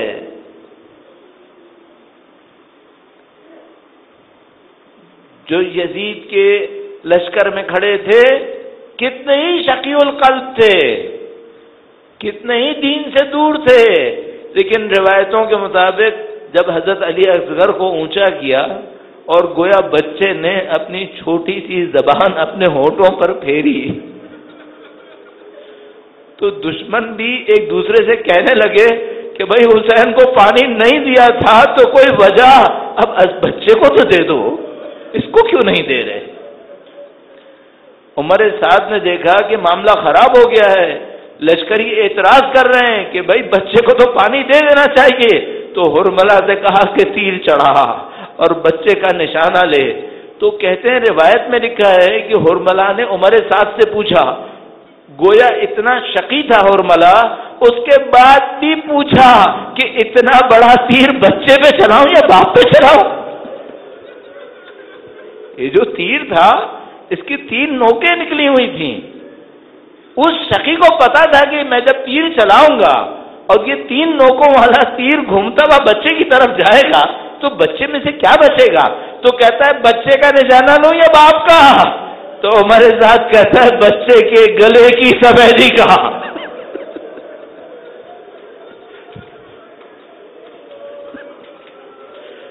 بچے کے گلے کی سفیدی کا نشانہ لے۔ حرملہ نے تیر چلایا، وہ تیر ستم چلا، کتنی طاقت سے چلتا تھا۔ یہ جو تیر ہوتا تھا یہ اتنا مضبوط ہوتا تھا کہ گھوڑے کو بھی مارے نا تو گھوڑا گر جاتا تھا۔ یہ تیر ستم علی اصغر کے ننھے سے گلے میں چل گیا۔ اب اس مظلوم جان میں سے کیا بچنا تھا؟ اتنا سا گلا، اس پر اتنا بھاری تیر چلا تو بالکل وہی ہوا جو انسان کی گردن پہ شمشیر کرتی ہے۔ تو روایت کہتی ہے اس کان سے اس کان تک بچے کا گلا ذبح ہو گیا، بچہ ذبح ہو گیا۔ اب ننھی سی جان تھی، پتہ نہیں کب کا مظلوم پیاسا بیچارہ، مجھے تو یاد نہیں آ رہا کہ اس بیچارے کی کوئی آواز بھی نکلی ہوگی۔ روایت میں تو نہیں لکھا کہ بچہ رویا، بچہ تڑپا تڑپا۔ یہ جو تڑپنے کا عمل ہوتا ہے نا یہ بڑا عجیب ہوتا ہے، اور خاص کر اگر کوئی انسانی جسم تڑپے کے مرے یہ بڑا سخت ہوتا ہے۔ جو بڑے بڑے ڈاکٹر ہوتے ہیں جن کے ہاتھوں میں کئی لوگوں نے جانیں دی ہوتی ہیں نا، ان کے بھی ہاتھ ہلنے لگتے ہیں۔ لیکن یہ جو راوی ہے نا یہ بہت عجیب ہے۔ اس راوی نے علی اصغر کے تڑپنے کے لیے ایک عجیب لفظ استعمال کیا ہے، اور وہ لفظ استعمال کیا ہے کہ علی اصغر یتلذا، یہ بچہ تڑپا۔ اچھا، یہ جو بچہ تڑپا یہ اس تڑپنے کو کس طریقے سے تعبیر کیا جاتا ہے؟ میں آپ کا تھوڑا سا وقت اور لوں ایک روایت کی تشریح کے لیے۔ مچھلی جب پانی میں ہوتی ہے نا اور پانی سے مچھلی کو نکالتے ہیں تو آپ نے کبھی دیکھا کبھی مچھلی دم مارتی ہے کبھی سر مارتی ہے، خوب تڑپتی ہے، اس کو پانی چاہیے ہوتا ہے، پانی کے بغیر زندہ نہیں رہ سکتی، تو یہ بیچاری خوب تڑپتی ہے۔ اس کا ابھی اور چلے گا، یہ جو مچھلی جب خوب تڑپ جاتی ہے تو آخری دفعہ تڑپتی ہے، اس کا جسم زور سے ہلتا ہے، یہ بھی یہ تلذہ نہیں ہوتا۔ علی اصغر کا معاملہ کچھ اور ہے۔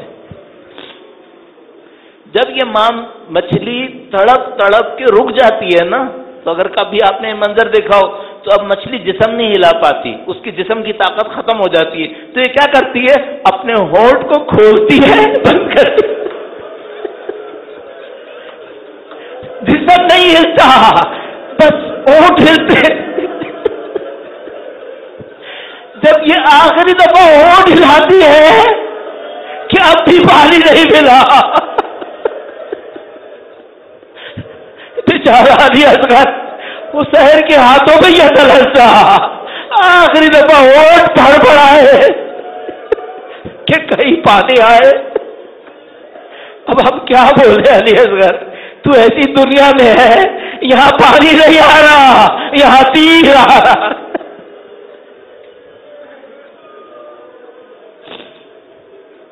لعنت اللہ علی القوم الظالمین وسيعلم الذين ظلموا أي منقلب ينقلبون۔ ماتم حسین۔